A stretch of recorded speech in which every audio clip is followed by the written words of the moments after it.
So I got into it, I devoted my life. I don't know if you guys know the Firm Race series. Bill Fisk and his family did all their races, which brings me back to my little pictures here. I started racing, I actually went to the World Championships, and I always felt that a lot happened in between then. I actually worked really hard. I'm completely obsessed, but that's okay. Karen Smyers, you all know, being from Massachusetts, she asked me after the race, it's the year that she won World Championships, and she said, well, when are you going to turn pro? And I said, oh, you know, I told myself that unless I win age group World Championships and win national championships, that I have to stay an age grouper. She said, well, that's just ridiculous. You got to dive in the deep end and turn pro.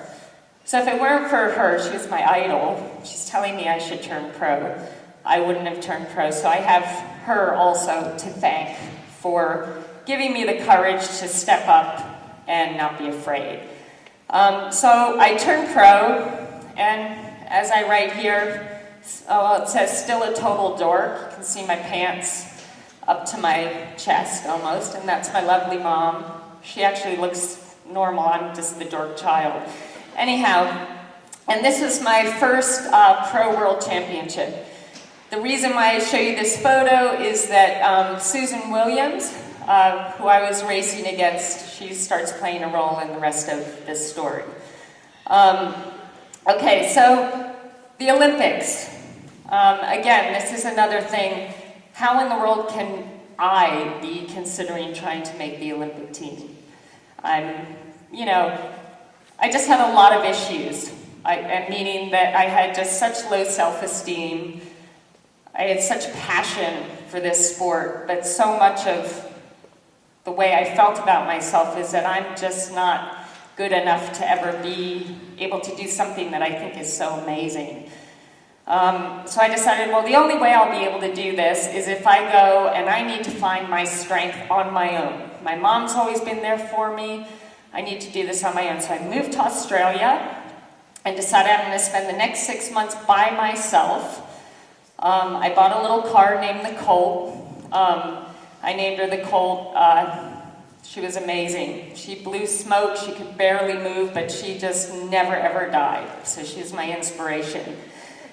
I bought an altitude tent, Dork Central, and was very happy racing. And then it came to the Olympic trials. I had worked my butt off 365 days of the year. I was visualizing the perfect race. Big mistake, everybody. Visualization is great. You want to visualize the perfect race, but you also want to visualize things going wrong. And what do? If something goes wrong, I want to see myself, you know, damage management, do what I have to do to get out of the situation, then move forward and have an awesome race. You have to have a plan for when things go wrong. I didn't. I had visualized the perfect race literally 365 nights in a row. New Year's Eve, 12:01, I got on the Sydney run course, ran the 10K. I mean, I was obsessed. Didn't go home for Christmas, didn't talk to anyone. Anyhow, it came to the Olympic trials, and at the time I was actually doing really well racing. I was coming in 4th in every World Cup race I did. 4th. Went along perfectly with my theme of, I'm good, but I'm just never gonna be good enough. So anyhow, got to the Olympic trials and I choked because in the first 2 minutes, that perfect race that I'd been visualizing, that perfect start, got thrown away because I got dunked under the water and I freaked out because suddenly I didn't have a plan anymore because all I knew was the perfect race.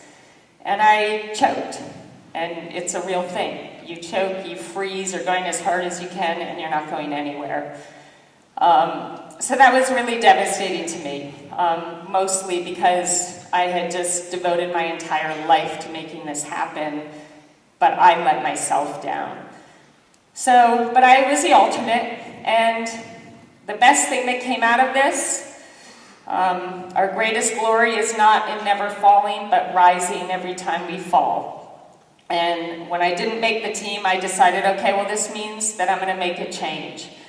I met Loretta Harrop, who is the 2004 silver medalist in the Olympics, and she got me invited to train with Brett Sutton, who became my coach and my greatest mentor. And I could stand here, I wish we had 8 hours, because I talked the full 8 hours. You guys would be bored of me, but great stories of what happened. Basically, he's a very intense coach that caused me to face all those things that scared me. He knew that my biggest thing was that I didn't think that I was good enough to achieve something that I felt impossible. So what he did is he gave me day after day after day these training sessions that just seemed so crazy and so impossible. I thought, I'll last one day and then I'm going to just die. I'd call my mom every single night and be in tears. This is impossible. I'm so exhausted. I don't know how I'm going to do it again tomorrow. But the fact was that every day I'd wake up and I'd do it again. And then I'd do it again, and then I'd do it again. And suddenly I'm proving myself wrong. So all these beliefs I had of myself and not being strong enough or tough enough, I was proving wrong. And that was a key for me. So basically, what he did, in not the kindest, most loving way, he had me face my real self, which was actually very empowering. I started, so basically, decide that you want it more than you are afraid of it. And I love that quote because I was faced with something that was so scary, but I just kept stepping up to it every day. And eventually, that desire led me to great things. So, greatest day in my life, you guys remember me as a swimmer, not a swimmer, actually. First day I ever came out of the water with Sheila Taumina, Loretta Harrop, all the top swimmers in the sport. One day I finally had worked hard enough and got good enough where I came out on their feet. And that to me, I could have retired in that moment. I remember I stopped in transition. My mom's like, Siri, you've got to keep racing. You've got to keep racing. And I'm like, I'm done. That's like, to me, that's perfect. But I did keep racing, fortunately. And Brett became the greatest mentor of my life because I think the biggest thing that we all need to do, and something that limits all of us, is our unwillingness to go into things that are uncomfortable for us. We all know that there are things that we're afraid of, and we can act cool and pretend that we're not afraid of anything, but we all are. And if you're willing to face those things and you have the courage to go into them and look at them and really try and rise above them, you are going to open yourself up to so many more amazing possibilities. And that's what I had to do. So suddenly from, being fourth in every race I did, I suddenly started winning. And actually 3 weeks before the Olympic Games, I had done a race in Lausanne, Switzerland that I won. And second, third, and fourth was what eventually was the Olympic podium 3 weeks later. So that was kind of a victory for me. I didn't get to race the Olympics, but I knew that 3 weeks earlier I'd beaten them all. And that was the only thing that made that kind of okay. Anyhow, so here's the thing. I had always said from that first day with my friend Lynn Oski, bless her and her willingness, and my mom for believing in me, but I wanted to be the best in the world in this sport that I sucked at. Does anyone want to be the best at something that people think that there's no way in the world you could do? Anyone? Probably all of us. We must. Go after it, guys. Let me tell you. I mean, everyone in the world was like, you can't do this, Siri. There's so many other sports that you can do. But I went out, and on this day, here's another lesson. I came out of the water in near last place. Now, this happens to all of us sometimes. We have a bad start to a race, and we just say, oh, that's it. I'm going to have the worst race today. It's over. I'll just wait for the next one. Well, you know what? I came out near last. I'm like, this sucks. But I'm in the World Championship, and I am just going to put my head down, and I am going to go as hard as I can. And I didn't care, I just stayed in the moment. I wanted to do my best, because what it comes down to is you're not doing this for anyone else, you're doing it for you. And the feeling of facing obstacles but overcoming them and never giving up, that's the greatest feeling in the world. So I put my head down, I somehow rode my way up to the first pack. This was the start of the run, pretty intimidating, but started out on the run and I won on that day. I became a world champion. And I seriously thought that it was a dream, because I just couldn't believe that it was me. And I remember they tried interviewing me and I just couldn't get the words out. Because on that day I seriously felt like I just felt so blessed and so grateful that number one, I never gave up. Number two, the person most important to me, my mom, never gave up on me. And that I had the courage to find a way to give myself the chance of making this happen. So I was ready to retire on that day. I had won 5 races. After this, I won 5 races and I was ranked #1 in the world, and I thought, I want to retire.